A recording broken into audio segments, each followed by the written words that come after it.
Hey, welcome everybody to Expansion Sunday. We're going to address a topic today that's in alignment with Memorial Day weekend. And for some people, it might be just a little bit close to home for you, but we feel like it's something that really needs to be addressed and something that gets overlooked quite a bit as far as Memorial Day goes. Or a lot of celebrations, go. Good morning, everybody. We hope you're having a wonderful, wonderful Sunday and that things are settled in and magnificent for you in your life. We love to bring these topics to you, some kind of simple topics on spirituality and consciousness and changing your energy field and changing the way that you think, which helps to shift limitations in your life. And the subject matter here in the U.S., if you're watching this from another country, one of the celebrations that we do here in the U.S. is the U.S. loves to regurgitate and remember tragedy, like many countries do, I suppose. And so the U.S. has wrapped holidays around different warring events, different conquering events or winning events, and things like that, with honor to our military and to our country. But we know through spirituality and through consciousness that the repetitive thought process creates reality for you. And one could long argue that we as human beings have a tendency to repeat our history.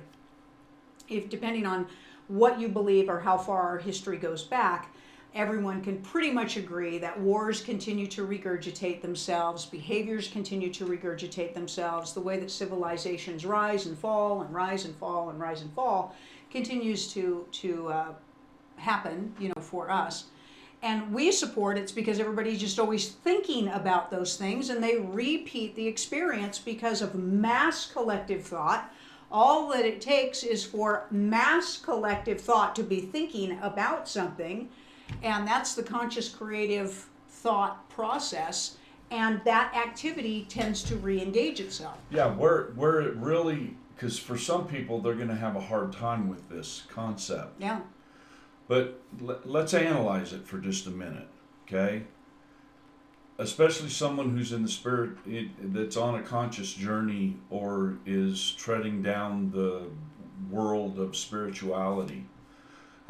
You're very quick to jump on the bandwagon of we're all one, this planet's here just to have an experience on, and boy, the minute something happens, then we're quick to stop that journey and immediately go with the flow of a celebration, or maybe not a celebration, which is a label on something, and create a huge amount of chaos focus on that subject matter. And what a better way to do that than to create celebrations over tragic events.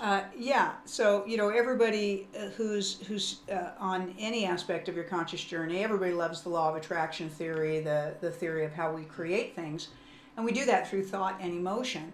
Everybody thinks that we only manifest occasionally, but we're constantly manifesting. This is how our realities exist for us, and we just mostly have become unconscious manifestors. So then when we start to practice conscious manifesting, we learn the practices of focusing on a thought, engaging in emotion with that thought. As it turns into something that we know, it appears back to us, and we try to speed that up and we try to refine it so, we can just create anything that we want versus things that we don't want. And what we love to explain is the universe doesn't decipher between what you want and what you don't want. What they know is whatever you are thinking of, you must want it. So it supports delivering that to you. And it gets delivered to you. So if you're constantly churning a thought of tragedy, worry, stress, the universe is going, well, you must really want that to happen. So here it is, here it is, here it is. And you're like, oh my God, this is always happening to me. And you get into this regurgitated pattern of tragedy and limitation in your life, and you're like, I just don't know why this is happening to me. I need to start studying the law of attraction so I can change my reality. We're like, actually, you've got it down pretty refined, because your life is a perfect demonstration of what you know is in your life. But by teaching you how this works for you, because you're a creative being from thought, and you recalibrate and refocus what you're thinking of and how you're feeling, and then that starts showing up, it's magnificent. You start to add mass collective thought together on the same topic with the same opinion about that topic. You have just tenfold or 100-fold or 1,000,000,000-fold added to the energy of that experience taking place. Yeah, well, let's clear the air for just a second, because this is not a disrespectful discussion. We understand that there are people that have, in human terms, sacrificed or supposedly sacrificed their lives, and we're at this time celebrating that sacrifice. But if you truly understand that it's not a sacrifice, that it's merely just an experience, Yeah. then what happens to that holiday? Well, what we're talking about here is the effects of the way that thought energy is put out as a vibration, as an intention. And by shifting the vibration and intention, or the way you are thinking about something, you can simultaneously remember and honor, and not cause an energetic repeat for a tragedy to occur. And that's what we're going to be talking about today. Yeah, because realistically it should be a celebration. Yes, but celebration can mean many things to different people.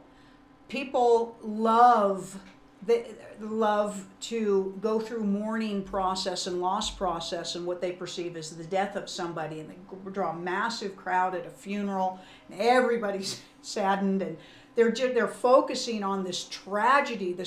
Now, over the last few generations, people have learned to flip that energy, and a lot of times now turn that into a celebration of their life, which is lovely, where you get massive thought people together and you celebrate the joy of the life experience of that person. And it's a whole different energetic experience. It changes the imprint of even the perception that death is a tragedy throughout a family, because when young people see this, and very young people see the way we celebrate life instead of mourn the loss of somebody, it starts to change the energetic imprint on the DNA and on your concurrent lives as to your interpretation of death, and it helps to ease the fear of death in a family, and that can cause a huge shift in what people are able to create in their life on a positive flow versus a limitation. Because we always support that human beings are afraid of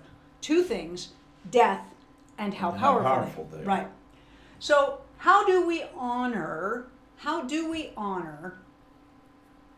things historically? No matter what country you're in, you recognize probably holidays that honor historical events, and probably through whatever country you are living in, a lot of those celebrations are tied to tragedies or sacrifice. A lot of them here in the U.S. are tied to warring, Veterans Day, Memorial Day, 4th of July stuff, everything, tied to warring, and either, if you're winning a war, you're conquering someone else. Okay, so it's never a whole aspect of high frequency, right? How do we teach history without the energy of repeating that history, by inspiring change for the history and honor those who experienced the historical event? And that's what we want to talk about, so that we aren't repeating the energy of tragedy, in our lives, and then wondering why we keep, repeating ourselves, right? And we were just having a fabulous discussion on this with our producer. She's right on the same page with us on this. And of course, the answer is to be focusing your celebration on the joy energy of that person, the life that they lived, the joy of the relationship you had with that person, the focus of picking out the golden nuggets of wisdom and love from the event and making that the thought focus. That's an energy, that's a perception, and letting that carry over into everything manifesting itself on a continual upslope of possibility, refinement, and true resolution, rather than just grinding back again all the tragedy and all the sacrifice, and it's like, oh God, here we're going to do it again. We're going to do it again. And so we each have that responsibility of making that choice. Well, I guess you can really ask yourself every time an event comes around, or every time you remember an event or a celebration, a birthday of someone who has moved on or passed on due to whatever circumstances it has been. And how does that feel for you in your life? Mm-hmm. Do you look at their life as a celebration, or do you look at their life as a tragedy? And all of that has to do with your perception. It's all your perception. Many humans don't believe that they have free will choice of the way they view and feel about things, and they will just simply give into the mass collective perception of what others think it should be. Number one, for fear of rejection and isolation and being different, or worse than that, being attacked, by those other people and saying, you're not seeing this right. You need to see the tragedy in it. You need to feel the loss. We need to make sure we don't do this again. We're like, but you're going to do it again if you're constantly focusing on the loss, right? Yeah, if it's the same thing over and over and over again, it's right. just from a different perspective. Yeah. But it's still tragic and it's still loss. Right. So why don't we change that perspective and switch the way you start looking at all of that, right, and change it to a loving perspective, right, and see everything differently. Everything differently. So let's talk about that. Key components of how to do that. It does take energy, and it takes evaluation. It takes mindfulness. It takes awareness. This is an opportunity for you to practice awareness, contemplation, and foresight into your actions mindfully, with clear intention of end results demonstration and inspiration for others to follow suit. So this is always a wonderful opportunity for you to say, okay, I get to practice today. I want to play baseball, but I don't want to go to practice. And it's like, well, you're not going to be able to play baseball unless you practice. Well, I want to be this high consciousness person, but, I really don't like to do any daily practices, and it's really hard, to focus all the time. We're like, well, how's that working for you, right?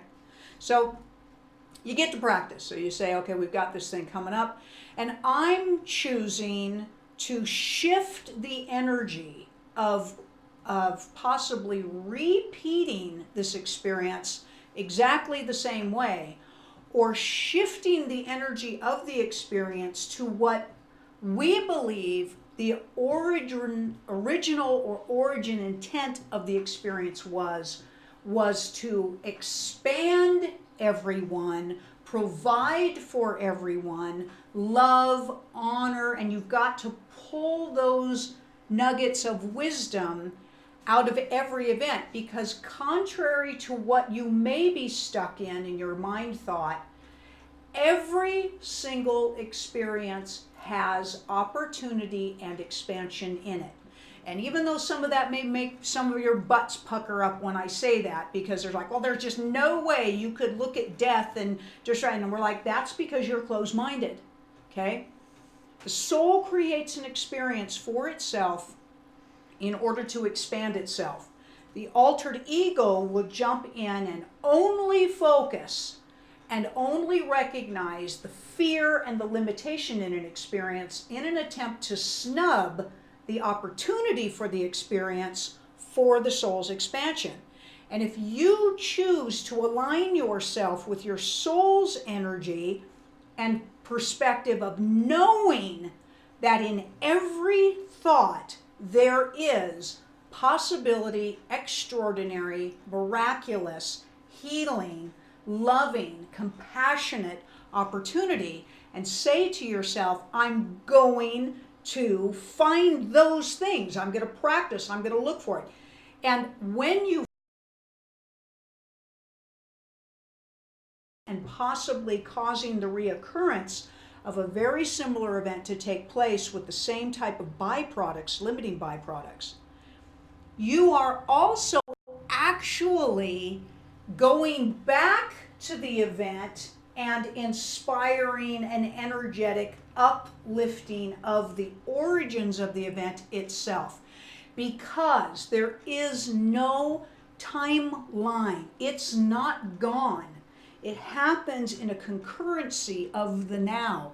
And any thought energy that we attach to anything that's going on now changes the energy of it.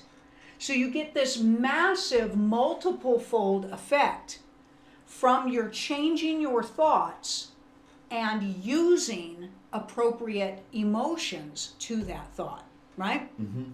Yeah, we were talking about, wouldn't it be fabulous if instead of talking about all the tragedy that goes on at this time of year or at other events, that people actually focused on the good things and talked about only focus on the good things. Only the good things. Yes. And all the great things that they've done and how this particular person would have reacted to such a situation. You know, most people can't take the perception of the other person who's gone.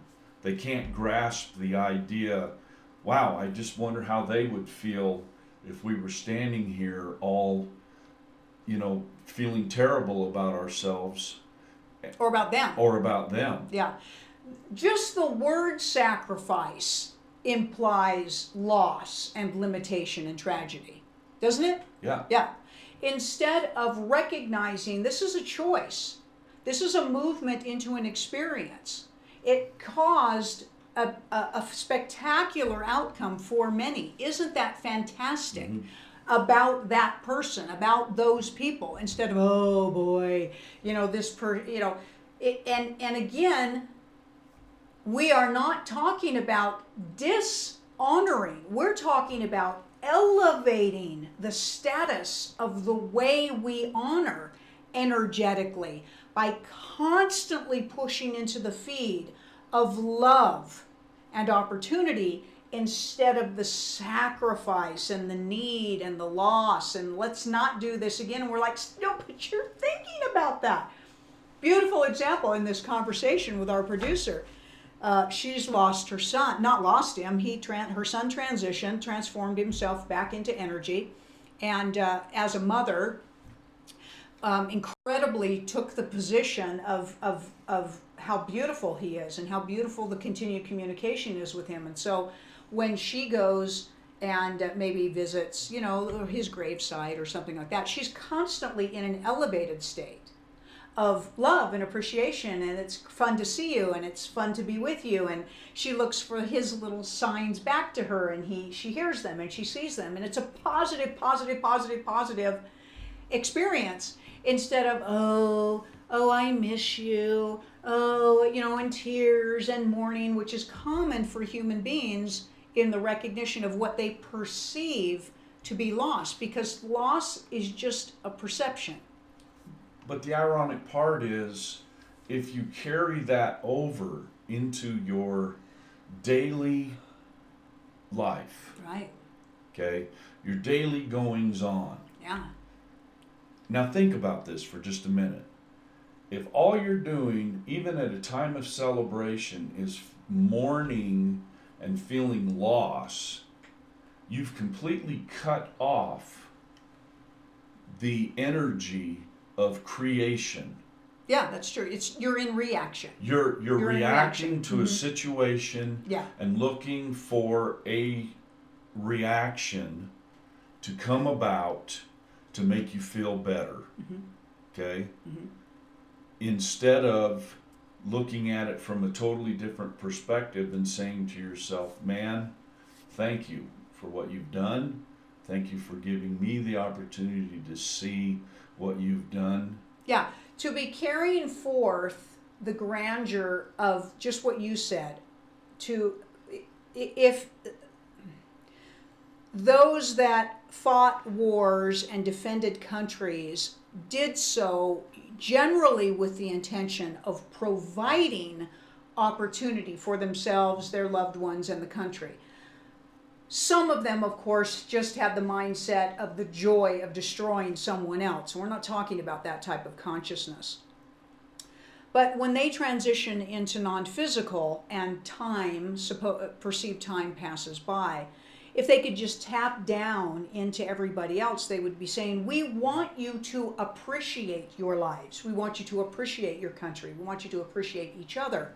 We want you possibly even to appreciate the other countries, because all of the death and the destruction doesn't serve. It's the opportunity and open-mindedness that ultimately ends up serving you, right? Mm-hmm.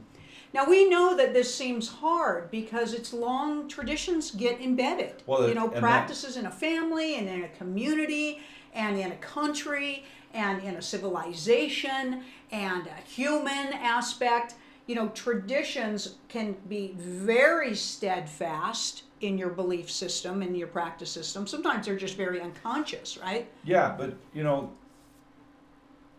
human beings are talking about wanting change on the planet. Yeah.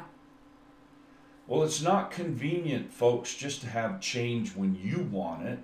It's an all the time change. And that means you've got to start thinking differently, and you've got to start looking at things differently. Otherwise, they're going to completely stay the same. Right.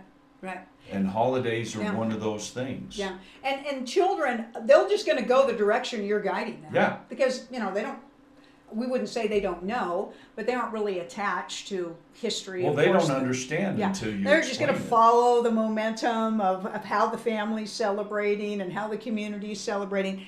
And of course, there's always such a conflict, right?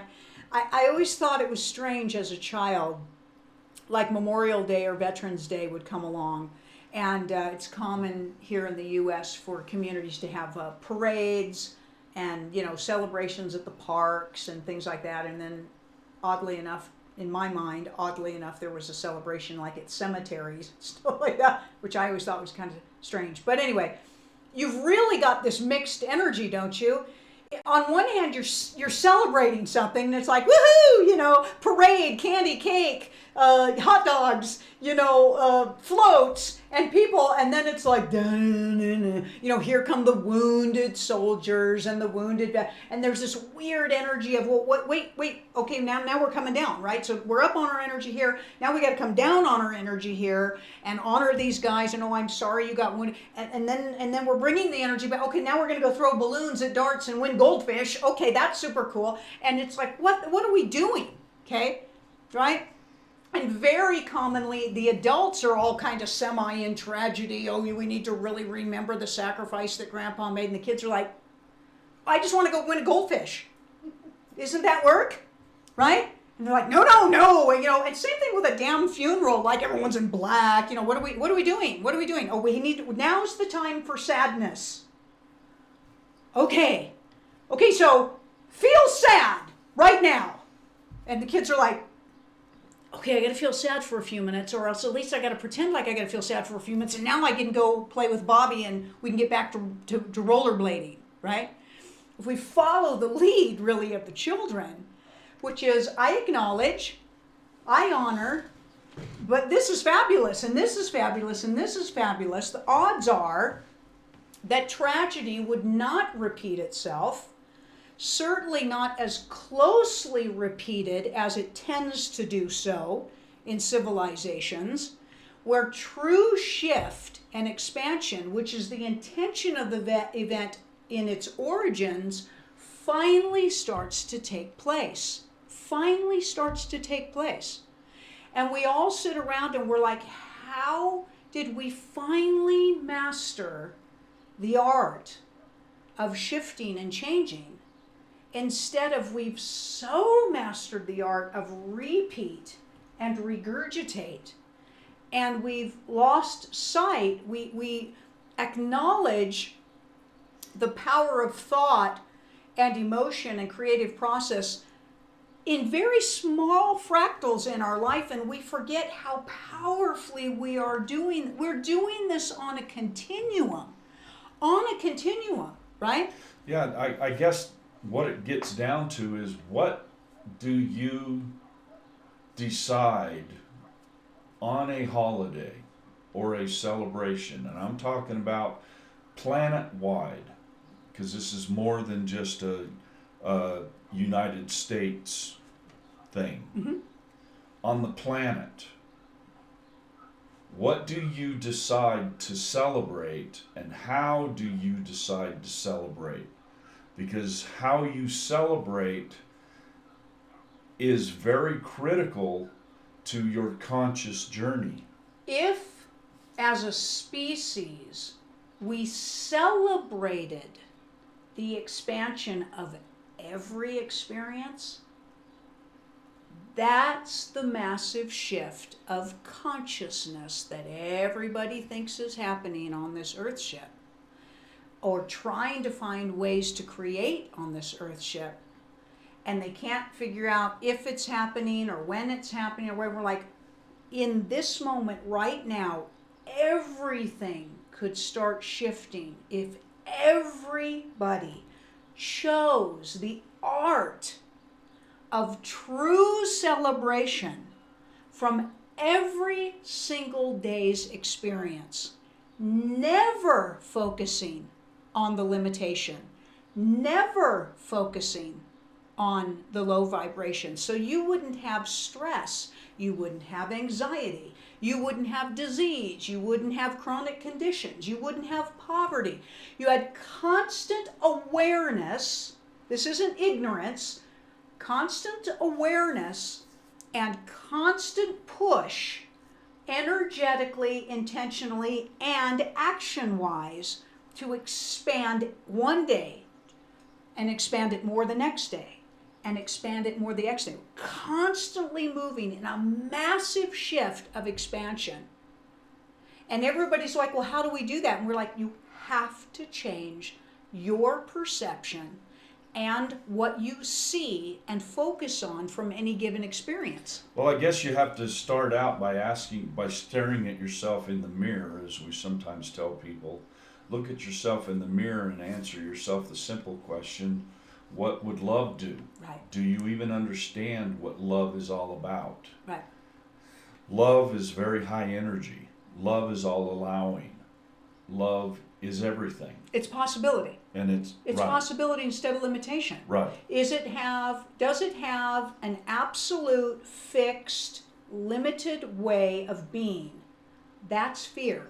Mm-hmm. Or is there always a possibility there? And all it takes to see a possibility is an open mind, and get away from your previous limited ways of seeing things and know that there's another way. There is another way. In everything, there is another way. And that being your driving force, you're going to open your mind, you're going to see the demonstration of that, and things really start moving and shifting, right?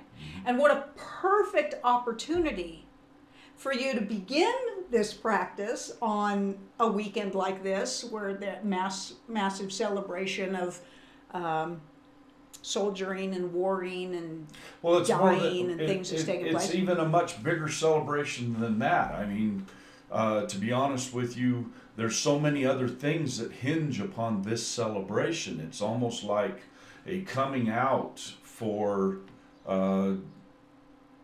planting things across the United States. Thank you for they that. always gauge Memorial Day weekend as the weekend to start planting in certain areas across the planet because of the weather. Yeah.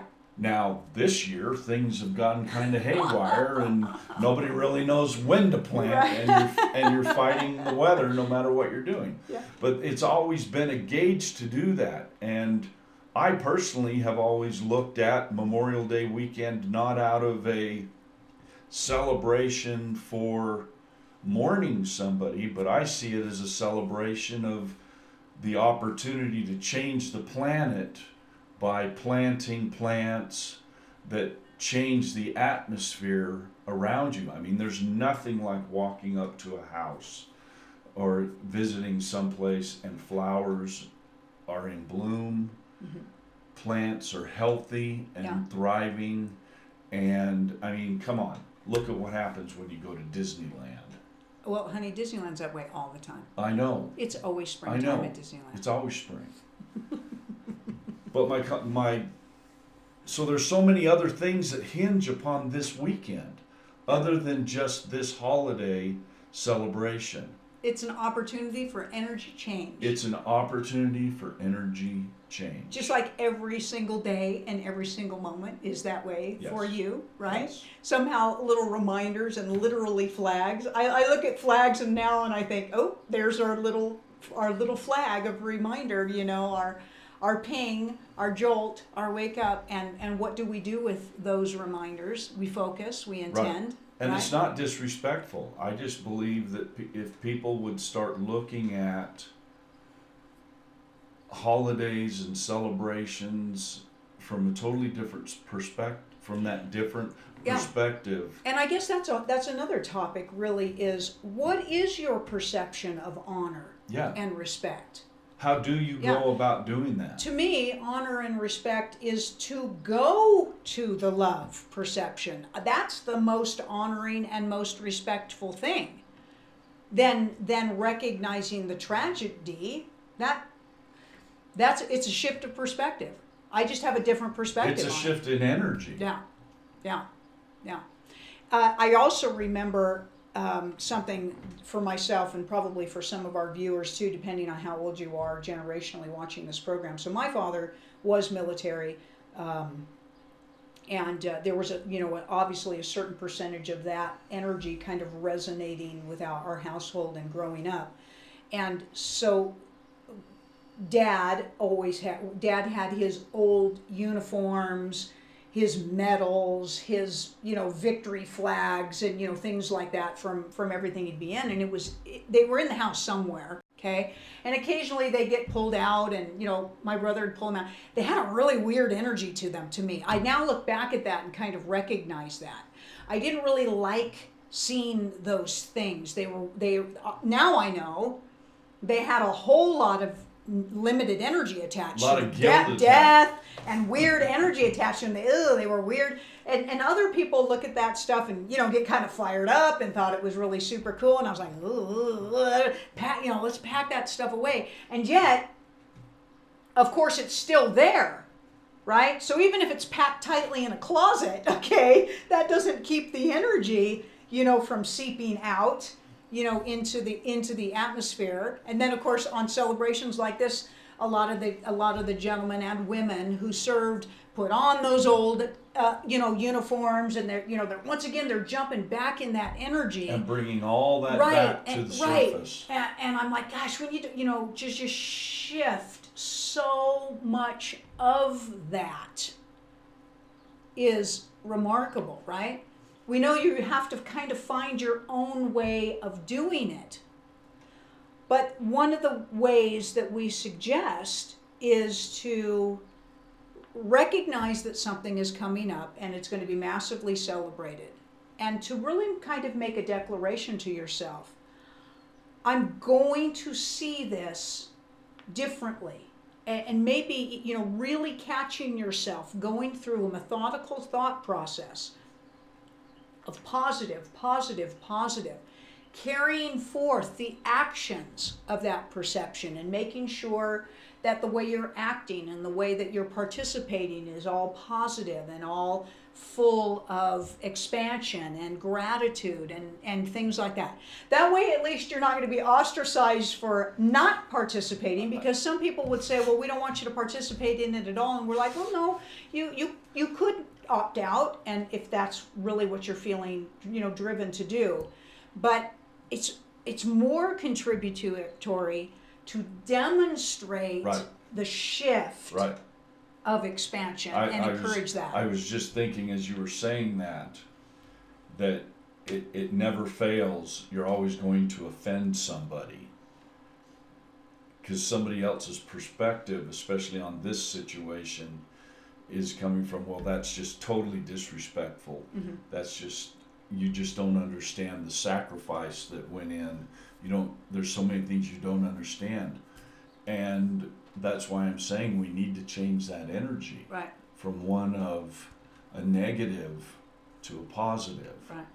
And be joyful. Yeah. And celebrate the good things Right. that have come about because of it. Yeah.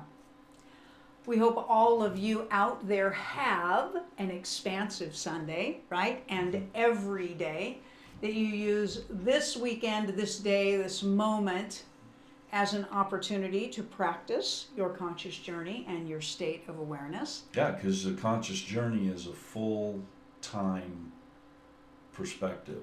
That you were going to say job. You had to think of another word, right? I did. And tomorrow, as we feed into tomorrow, where for a lot of you, the massive celebrations do occur, perhaps this will give you food for thought on how maybe you can begin to shift and see some of the end results of extraordinary that come from those shifts, and allow that to inspire you to put into that practice, right? And that momentum for everything. At least see things differently. Mm-hmm. Look at it from a different perspective. In fact, for some of you, why don't you walk around with a little bit of a mirror, and have everybody look at themselves in the mirror and say, can you see things differently now? Right, right. Thanks everybody for being with us. We will catch up with you next week. Spend your week in love and honor and appreciation and extraordinary company with yourself and with others, right? Thanks for being with us.